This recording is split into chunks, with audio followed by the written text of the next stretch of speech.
지금 이 순간 여러분은 스스로를 어떻게 보고 계십니까? 아직 걷는데 불편함이 없고 식단도 꼼꼼히 챙기며 또래보다 훨씬 건강하다고 자부하고 계신 분. 나는 절대로 힘없이 늙어가는 사람이 되지 않겠다고 마음속 깊이 다짐하고 계신 바로 그분께 오늘 이 이야기를 드리려 합니다. 사실 저도 오랫동안 같은 생각을 했습니다. 열심히 살고 건강을 챙기고 긍정적으로 살면 나이가 들어도 끄떡없을 것이라고 믿었습니다. 그런데 수십 년간 노년기 환자들을 곁에서 지켜보면서 한 가지 반복되는 패턴을 발견했습니다. 준비되어 있다고 확신하는 사람일수록 막상 그 시기가 찾아왔을 때 더 깊이 흔들린다는 것입니다. 왜냐하면 그분들은 위기가 자신에게는 오지 않을 것이라고 믿기 때문입니다. 그 믿음 자체가 가장 큰 위험 요소가 됩니다. 오늘 저는 많은 분들이 외면하고 싶어하는 불편한 진실 하나를 꺼내려 합니다. 그것은 바로 인생에서 가장 위험한 시기가 병원에서 무거운 진단을 받은 순간도 아니고 오랫동안 다니던 직장을 그만두는 은퇴 직후도 아니라는 사실입니다. 수만 명의 어르신들의 삶을 가까이서 들여다보았을 때 가장 많은 분들이 무너지기 시작하는 시기는 놀랍게도 70세에서 75세 사이, 바로 그 5해입니다. 저는 이 시기를 조용한 절벽이라고 부릅니다. 소리도 없고 예고도 없습니다. 어느 날 아침 눈을 떴을 때 어제와 다른 자신을 발견하는 순간, 그것이 바로 절벽의 시작입니다. 몸도 마음도 그리고 사회와의 연결까지도 함께 조용히 무너져 내리기 시작하는 그 시간. 더 놀라운 사실은 평소 건강에 각별히 신경을 쓰고 성실하게 살아오신 분일수록 이 절벽 앞에서 더 크게 흔들린다는 점입니다. 그렇다면 도대체 왜 그렇게 활기차고 건강하던 사람이 70세를 넘어서는 순간 갑자기 달라 보이고 세상과 멀어지게 되는 것일까요?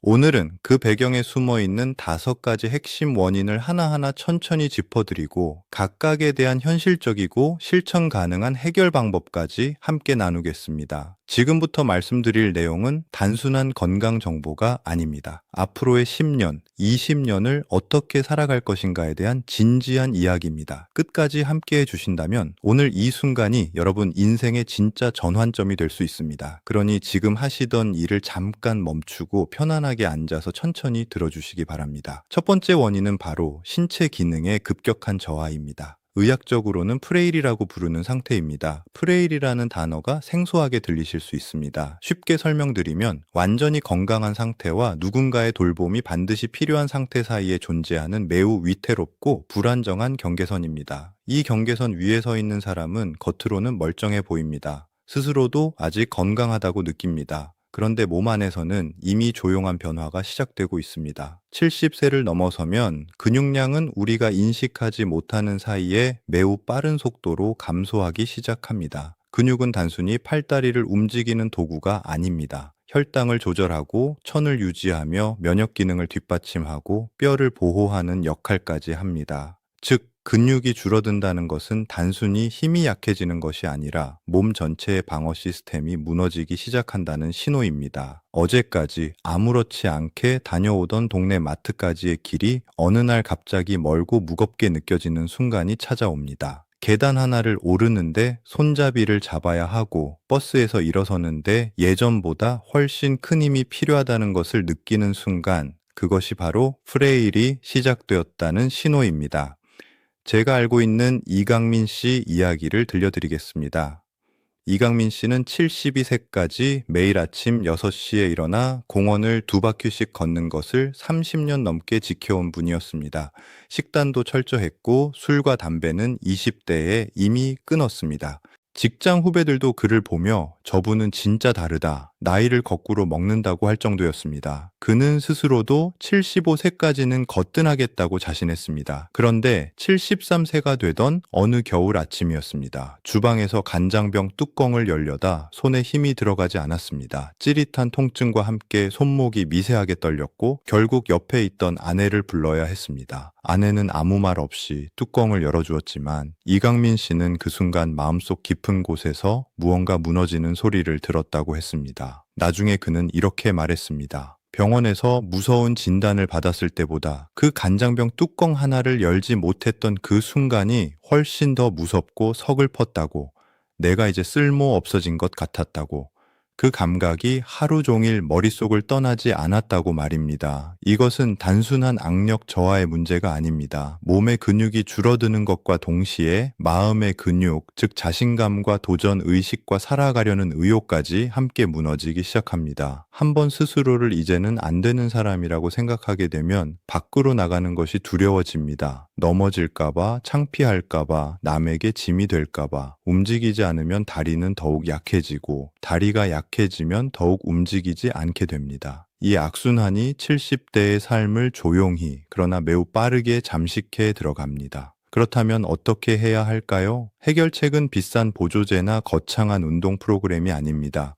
지금 당장 의자에 앉은 채로 실천할 수 있는 아주 단순한 방법이 있습니다. 바닥에 수건을 하나 놓고 발가락으로 그 수건을 끌어당기는 동작을 하루 30초만 해보십시오. 단 30초입니다. 이 단순해 보이는 동작이 발바닥의 감각신경을 깨우고 지면을 단단히 디디는 힘을 키워줍니다. 넘어질 것 같은 불안감이 눈에 띄게 줄어들고 그 안정감이 되살아나면 다시 밖으로 나갈 용기가 생깁니다. 발가락 운동 하나가 삶 전체의 흐름을 바꿀 수 있습니다. 자신의 두 발로 땅을 단단히 밟고 서 있는 감각, 그것이 70대를 지탱하는 가장 첫 번째 무기입니다. 그리고 한 가지 더 말씀드리고 싶습니다. 단백질입니다. 많은 어르신들이 나이가 들면 소식이 미덕이라고 생각하십니다. 그러나 근육을 유지하기 위해서는 오히려 젊었을 때보다 더 많은 단백질이 필요합니다. 매 끼니 두부 반모, 달걀 2개, 혹은 생선 한 토막을 의식적으로 챙겨 드시는 것만으로도 근육 감소 속도를 늦출 수 있습니다. 운동과 식사, 이 두 가지가 함께 맞물릴 때 비로소 프레일의 악순환을 끊어낼 수 있습니다. 두 번째 원인은 사회적 역할의 소멸입니다. 이것은 몸의 문제가 아닙니다. 그러나 어쩌면 몸보다 더 깊고 더 오래 사람을 갉아먹는 문제입니다. 많은 분들이 은퇴 직후에는 오히려 홀가분하다고 하십니다. 여행도 다니고 손주도 돌보고 그동안 못했던 취미도 즐기며 바쁘게 지내십니다. 그런데 70세를 넘어서면서 완전히 일을 내려놓게 되는 그 순간부터 보이지 않는 공허함이 서서히 찾아오기 시작합니다. 직장에 다니던 시절 여러분에게는 분명한 역할이 있었습니다. 부장으로서 조직을 이끌었을 수도 있고 과장으로서 수많은 후배들에게 존경을 받았을 수도 있습니다. 아침마다 누군가 여러분을 기다리는 곳이 있었고 여러분의 판단이 필요한 일이 있었으며 여러분이 없으면 돌아가지 않는 무언가가 있었습니다. 그 역할이 사라지는 순간 우리는 자신도 모르게 나는 이제 누구인가 라는 질문 앞에 서게 됩니다. 아침에 눈을 떠도 갈 곳이 없고 하루 종일 전화벨이 울리지 않으며 누군가 나를 필요로 하는 일이 없다는 그 고요한 공백. 처음에는 휴식처럼 느껴지지만 시간이 지나면서 그 공백은 점점 더 무겁고 어둡게 변해갑니다. 이것이 바로 70대 남성들이 가장 많이 호소하는 내면의 고통입니다. 그리고 이 고통은 말로 표현하기가 어렵기 때문에 많은 분들이 그냥 조용히 혼자 사귀며 지내십니다. 그런데 이 외로움은 단순한 감정의 문제가 아닙니다. 뇌와 몸 전체에 실질적인 영향을 미치는 의학적인 문제입니다. 만성적인 사회적 고립이 건강에 미치는 부정적 영향은 매일 담배를 상당량 피우는 것과 맞먹는다는 연구 결과들이 있습니다. 고립된 사람은 그렇지 않은 사람에 비해 심장 질환 발생 위험이 높아지고 인지 기능 저하 속도가 빨라지며 우울증에 걸릴 확률도 크게 높아집니다. 외로움은 느낌이 아니라 질병입니다. 많은 분들이 두뇌 건강을 위해 숫자 퍼즐이나 계산 문제를 열심히 푸십니다. 물론 그것도 도움이 됩니다. 하지만 연구들이 일관되게 보여주는 것은 살아있는 사람과 나누는 실제 대화가 뇌를 활성화하는데 훨씬 더 강력하다는 사실입니다. 오늘 날씨가 참 좋네요. 그 넥타이 정말 잘 어울리십니다. 이런 짧고 사소한 한마디가 뇌의 언어 영역, 감정 영역, 사회적 인지 영역을 동시에 깨워줍니다. 1시간 동안 혼자 문제를 푸는 것보다 단 5분 동안 누군가와 따뜻하게 웃으며 이야기하는 것이 뇌 건강에 훨씬 더 효과적입니다. 그렇다면 어떻게 해야 할까요? 해결책은 새로운 사회적 정체성을 만드는 것입니다. 과거의 직함으로 더 이상 살아갈 수 없다면 지금의 나로서 누군가에게 필요한 존재가 되는 자리를 스스로 찾아야 합니다. 지역 도서관에서 아이들에게 책을 읽어주는 봉사활동도 좋고 동네 복지관에서 진행하는 작은 강좌의 강사가 되는 것도 좋습니다. 평생 쌓아온 경험과 지식은 여전히 누군가에게 소중한 자산입니다. 직함이 없어도 한 사람의 인간으로서 연결될 수 있는 자리는 반드시 있습니다. 그 자리를 찾는 것, 그것이 두 번째 생존 전략입니다. 세 번째 원인은 오랜 친구 관계의 고갈입니다. 70대에 접어들면 아무도 피할 수 없는 변화가 하나씩 찾아오기 시작합니다. 함께 수십 년을 어울려 온 친구들이 하나둘씩 사라지기 시작하는 것입니다. 불과 얼마 전까지 함께 골프를 치며 웃고 떠들던 친구가 갑자기 병원에 입원했다는 소식을 듣게 되고 매주 만나서 밥을 먹던 오랜 벗이 어느 날 갑자기 세상을 떠났다는 연락을 받게 됩니다. 늘 다음 주에 또 봅시다라고 가볍게 나누던 인사가 어느 순간을 기점으로 다시는 돌아오지 않는 마지막 인사가 되어버립니다. 이 경험은 말로 표현하기 어려운 충격을 남깁니다. 단순히 한 사람을 잃은 것이 아니라 그 사람과 함께 공유하던 기억들, 웃음들, 그리고 젊었던 시절의 자신까지도 함께 잃어버린 느낌을 받게 됩니다. 이 반복되는 상실의 경험이 쌓이면서 사람은 서서히 세상으로부터 움츠러들기 시작합니다. 새로운 사람을 만나는 것이 무의미하게 느껴지기도 하고 어차피 또 헤어지게 될 텐데 라는 생각에 마음의 문을 스스로 닫아버리기도 합니다. 이것이 70대가 인생에서 가장 힘든 시기로 꼽히는 이유 중 하나입니다. 그런데 여기서 많은 분들이 두 가지 잘못된 방향으로 나아가십니다. 첫 번째는 새로운 깊은 우정을 빠르게 만들려고 애쓰다 지치는 것이고, 두 번째는 아예 사람을 멀리하며 혼자만의 세계로 들어가는 것입니다. 두 가지 모두 장기적으로는 고립을 더 심화시킵니다. 진짜 해답은 뜻밖에도 단순합니다. 깊고 무거운 관계가 아니라 가볍고 넓은 연결을 여러 개 만들어두는 것입니다. 마트 계산대에서 계산원과 짧게 나누는 한마디, 아파트 엘리베이터에서 이웃과 나누는 눈인사, 공원 아침 체조 모임에서 매일 마주치는 낯익은 얼굴들, 이런 작고 가벼운 연결들이 최소 3개 이상 있는 것만으로도 고립감은 눈에 띄게 줄어듭니다. 동네 카페에 자주 들러 바리스타와 친숙해지는 것도 좋습니다. 처음에는 어색하더라도 2번, 3번 얼굴을 마주치다 보면 어느새 서로 이름을 알게 되고 반가운 인사를 나누게 됩니다. 도서관에서 늘 같은 자리에 앉아있는 분과 자연스럽게 눈인사를 나누는 것도 좋습니다. 처음부터 친구가 되려고 하지 않아도 됩니다.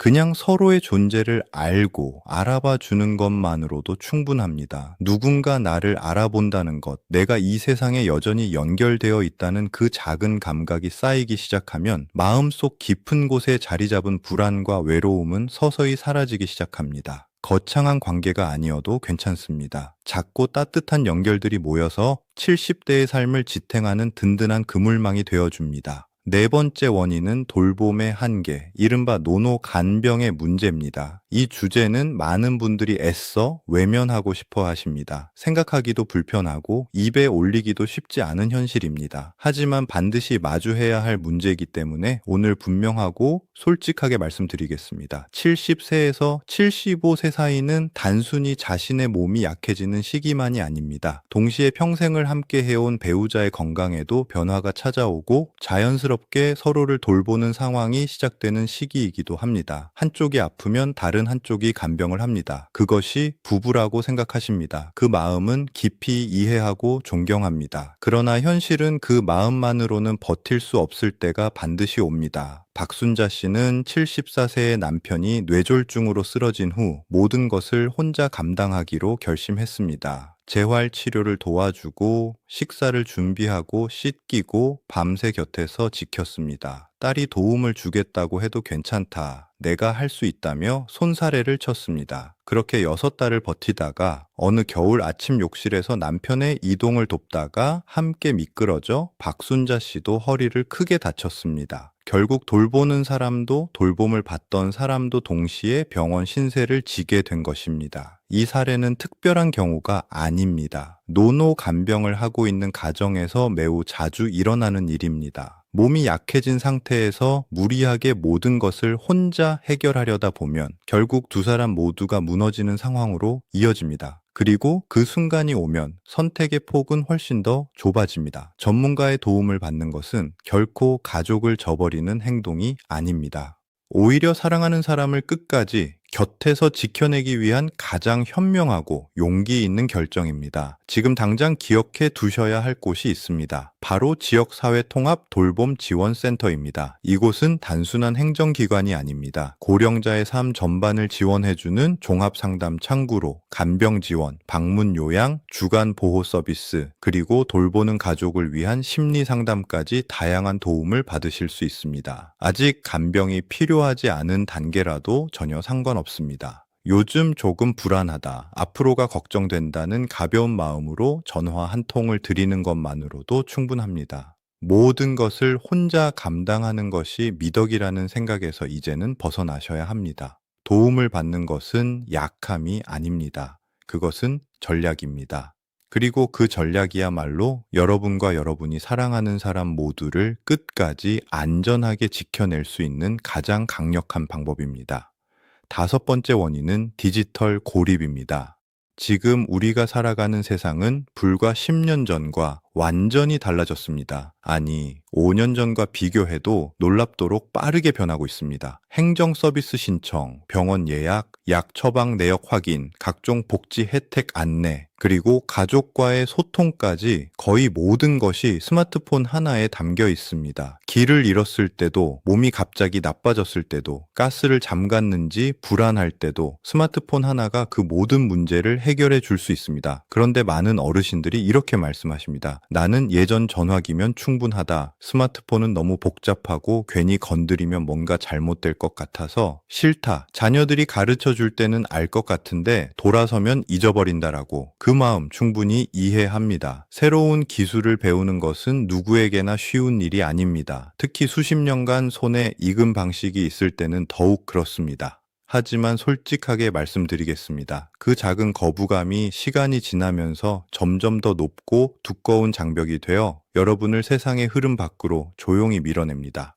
정보에서 멀어지고, 서비스에서 소외되고, 가족과의 연결이 약해지고, 응급 상황에서 도움을 요청하는 것조차 어려워집니다. 실제로 재난 문자가 스마트폰으로만 발송되는 상황, 병원 예약이 앱으로만 가능한 시스템, 복지 혜택이 온라인 신청으로만 처리되는 경우가 점점 늘어나고 있습니다. 디지털 접근성이 낮은 고령층일수록 응급 상황 대응이 늦어지고 받을 수 있는 혜택을 놓치고 사회적 고립감이 더욱 심화된다는 연구 결과들이 이를 뒷받침하고 있습니다. 그렇다고 해서 모든 기능을 처음부터 다 익히셔야 한다는 뜻이 아닙니다. 단 두 가지만 할 수 있으셔도 충분합니다. 첫 번째는 사진을 찍어서 가족에게 보내는 것이고, 두 번째는 음성으로 말을 입력하는 것입니다. 글자를 하나하나 누르는 것이 불편하시다면 마이크 버튼을 누르고 그냥 말씀하시면 됩니다. 오늘 날씨가 좋아서 공원에 나왔다고, 길게 핀 벚꽃이 너무 예쁘다고, 그렇게 말씀하시고 사진 한 장을 자녀에게 보내보십시오. 그 짧은 메시지 하나가 여러분과 가족 사이의 거리를 순식간에 좁혀줍니다. 아들이나 딸이 답장을 보내오고 손주가 이모티콘을 보내오는 그 순간 여러분은 더 이상 혼자가 아닙니다. 스마트폰은 단순한 기계가 아닙니다. 그것은 세상과 여러분을 이어주는 살아있는 연결고리입니다. 응급한 순간에 도움을 받을 수 있는 생명의 통로이기도 합니다. 이 작은 기기를 받아들이는 용기가 여러분의 삶을 더 안전하고 더 따뜻하고 더 풍요롭게 만들어줄 것입니다. 자녀분들께도 한 말씀 드립니다. 부모님께 스마트폰을 가르쳐 드릴 때 한 번에 너무 많은 것을 알려주려 하지 마십시오.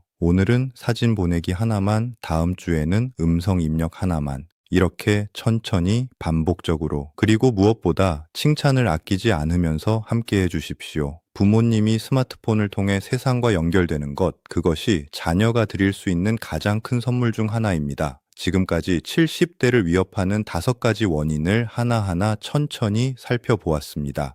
프레일로 인한 신체 기능의 저하, 사회적 역할의 소멸, 오랜 친구 관계의 고갈, 돌봄의 한계, 그리고 디지털 고립. 이 5가지가 70세에서 75세 사이에 동시에, 그리고 조용히 찾아옵니다. 듣는 내내 마음이 무거워지셨을 수도 있습니다. 어떤 분들은 이미 그 절벽 앞에 서 계신 것 같아 두려우셨을 수도 있습니다. 하지만 분명히 말씀드립니다. 이 사실들을 알고 있다는 것만으로도 모르는 사람과는 완전히 다른 미래를 만들어 가실 수 있습니다. 알아야 대비할 수 있고 대비해야 넘어설 수 있습니다. 이제 오늘 이 순간부터 바로 실천하실 수 있는 3가지 핵심을 정리해 드리겠습니다. 첫째, 매일 단 30초 발가락 운동을 하십시오. 의자에 앉아서 발가락으로 바닥의 수건을 끌어당기는 동작입니다. 거창하지 않아도 됩니다. 매일 꾸준히 하는 것이 핵심입니다. 이 작은 습관이 스스로 걷고 움직이는 힘을 지켜주고 넘어질 것 같은 두려움을 줄여줍니다. 둘째, 도움을 요청하는 연습을 하십시오. 상대가 전문가이든 이웃이든 어린 손주이든 상관없습니다. 사소한 불편함이라도 혼자 끌어안지 마시고 누군가에게 솔직하게 털어놓는 용기를 내십시오. 그 작은 한마디가 고립에서 벗어나는 첫걸음이 됩니다. 도움을 받는 것은 약함이 아니라 지혜입니다.